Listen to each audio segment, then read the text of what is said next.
Shadows of Taratupa, A Tale of War and Hearts. Prologue. The scent of hibiscus and gunpowder. The Pacific was not just an ocean. It was a hungry, sapphire beast that swallowed men's souls and spit out their ghosts. In the summer of 1943, the island of Taratupa sat like an emerald jewel encrusted with the salt of tears and the grime of diesel oil. To the world, it was a strategic outpost. To Lieutenant Commander Quinton McHale, it was a cage made of palm trees and broken promises. The humidity was a physical weight, a damp blanket that smelled of rotting vegetation and the sharp, metallic tang of aviation fuel. Quinton stood on the pier, watching the PT-73 bob rhythmically against the wooden pilings. He was a man built of rugged edges, broad shoulders, eyes the color of a stormy sea, and a smile that usually hid 1,000 secrets. But today, the smile was absent. Behind him, the island hummed with the frantic energy of a war that felt both impossibly close and 1,000,000 miles away. And in the heart of that island, in the sterile, white-painted halls of the base hospital, was the only reason he still bothered to salute the flag every morning. Chapter 1. The Tyrant's Spleen. Captain Wallace B. Binghamton, known to the men as Old Lead Bottom, was a man whose blood pressure was the primary barometer of the base's morale. He sat in his office, the overhead fan laboring to move the thick, stagnant air. His face was a shade of puce that suggested imminent spontaneous combustion. "Garter belts, Carpenter!" Binghamton roared, slamming his fist onto a stack of requisition forms. "The nurses are demanding garter belts. Do they think this is a fashion show? Do they think we are fighting the Japanese with lace and elastic?" Lieutenant Elroy Carpenter, the captain's ever-nervous shadow, flinched. "Sir, the supply lines are complicated. But the nurses, especially Lieutenant Wilson, mentioned that morale is morale." Binghamton spat the word like a cherry pit. "I'll give them morale. I have Admiral Rafferty arriving for a sneak inspection. Iron Pants Rafferty. If he sees one unpolished button, one clogged sink, or one rogue PT boat crew running a gambling ring, it's my head on a platter." Binghamton clutched his stomach, his face contorting. "My stomach acid could start a jeep, Carpenter. These pills, they do nothing.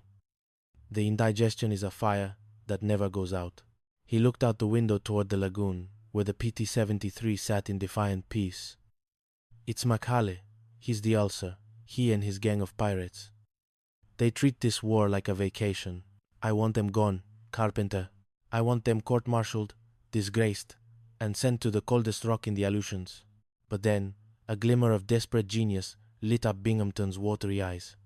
If he were sick truly, medically incapacitated, he wouldn't have to face the Admiral. He could appoint an acting commander, someone who could take the blame when the inspection inevitably turned into a disaster. "Wait," Binghamton whispered, a predatory smile spreading across his face. "If I were ill, terribly ill, I could appoint McHale as acting base commander. Let him face Iron Pants. Let his cutthroats run wild right in front of the Admiral. They'll destroy themselves. It's brilliant." Chapter 2. Stolen Moments in the Moonlight. Molly Wilson was not like the other nurses. She didn't giggle at the officers' jokes, and she didn't fear the jungle. She had eyes like mountain springs and a spine of tempered steel. She found Quinton McHale sitting on a driftwood log near the far end of the beach, away from the prying eyes of the base. "The captain is looking for you, Quinton," she said, her voice a low melody that cut through the sound of the crashing surf. McHale didn't turn around, but his shoulders relaxed. "The captain is always looking for me, Molly. It's his only hobby. That, and nursing his hatred for anything that resembles fun." Molly sat beside him, the hem of her uniform brushing against the sand. "He's planning something. I saw him talking to Carpenter. He was smiling. That's never a good sign." Quinton finally looked at her. In the moonlight, the exhaustion on his face was clear. "Let him plan. As long as the 73 keeps her engines running and my boys keep their heads down, he can't touch us." He reached out, his hand hovering near hers before he pulled back. The war had rules. The Navy had rules. And then there was the unwritten rule of Taratupa. Don't fall in love with someone you might have to bury tomorrow. I saw the requisition for the garter belts, Quinton said, trying to lighten the mood. Binghamton nearly had a stroke. Molly laughed, a sound that made Quinton's heart ache. It's the little things that keep us sane, Quinton. A bit of lace, a cold beer, a letter from home. We're fighting for a world where people can worry about garter belts instead of torpedoes. Suddenly, the silence was shattered by the frantic calling of a name. Commandant McHale. Commandant. It was Ensign Parker, bumbling through the palm fronds, his helmet lopsided. The captain. He's collapsed. It's the supreme test. He's appointed you acting base commander, sir. You've got to come right away. The Admiral's plane is on the radar. Quinton looked at Molly. The trap was set. He could feel the iron jaws closing, but as he looked into her eyes, he knew he wouldn't let Binghamton win. Not today. Tutis quitus, cutis quitus, natuse. Chapter 3. The Sultan and the Storm. The promotion was, as expected, a nightmare. Within hours, Quinton was buried under a mountain of paperwork, clogged petty officer club sinks, and the sudden, frantic demands of a diplomatic crisis. The Sultan of Marami was arriving. Not just the Sultan, but his 3 daughters, the princesses of a kingdom the Navy desperately needed as an ally. Wowie, wow, wow, Gruber whispered as the Sultan's party disembarked. Look at those princesses. They look like they stepped out of a dream. But the Sultan, a man of immense dignity and even greater suspicion, was not impressed by the acting nature of McHale's command. I travel with my most valuable cargo, the Sultan declared, his hand resting on the hilt of a jeweled dagger. Can your men be trusted to protect the sanctity of my daughters? Quinton stood tall, his dress whites crisp despite the heat. Your Highness, the United States Navy treats its guests with the highest honor. My men are unconventional, but their loyalty is absolute. However, beneath the surface of the diplomatic visit, a darker plot was brewing. Binghamton, supposedly on his deathbed in the hospital, was secretly feeding information to the Sultan, trying to convince him that McHale was a rogue and a womanizer. The tension reached a breaking point during a gala dinner. Princess Siri, the youngest and most spirited of the daughters, had vanished.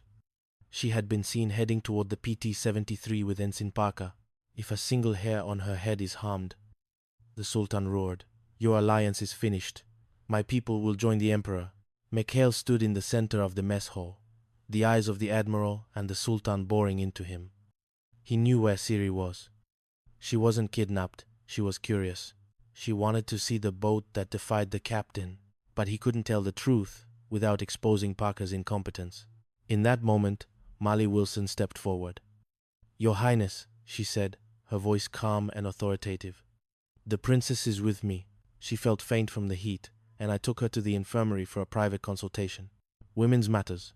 It was a lie, a beautiful, calculated lie. The Sultan's shoulders slumped in relief.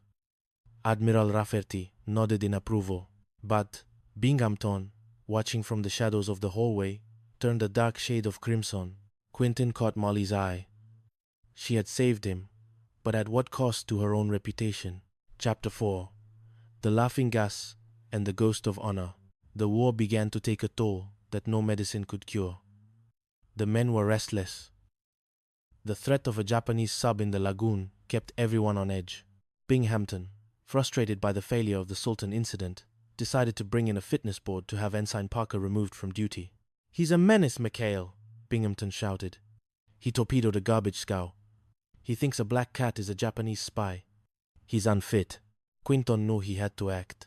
He couldn't lose Parker. The plan was audacious.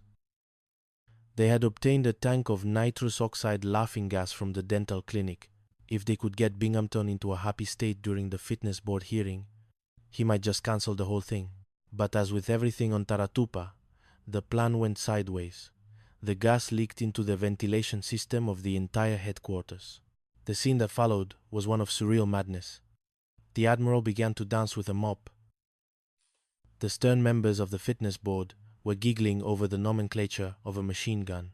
And Binghamton was laughing so hard he was crying, hugging Quinton and calling him his best friend in the whole wide world.